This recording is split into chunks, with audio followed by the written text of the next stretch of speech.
Uy, Patawag ka. Karating ko lang.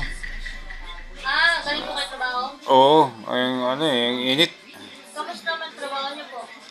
Ayos lang, talagang sacrifice Alang-alang sa pamilya. Sakit ang ipin ko. Ha? Masakit ang ipin ko. Masakit ngipin mo? Opo. Ibig sabihin, tinutubuan ka pa ng ngipin. Maligipay niya ako kung piling ko tulog.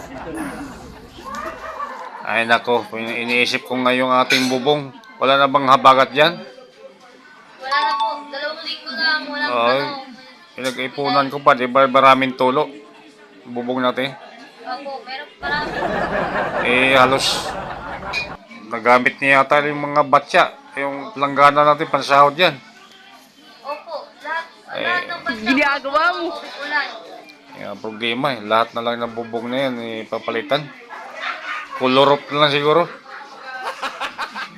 Ipon-ipon pa ako dito. Opo, paayos na bubong. Oo.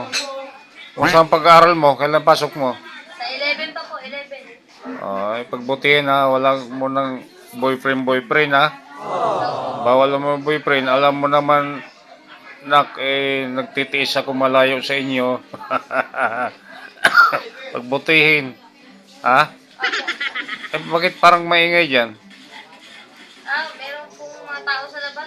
Naglalaro sila. Sige. Wag mo na boyfriend ha.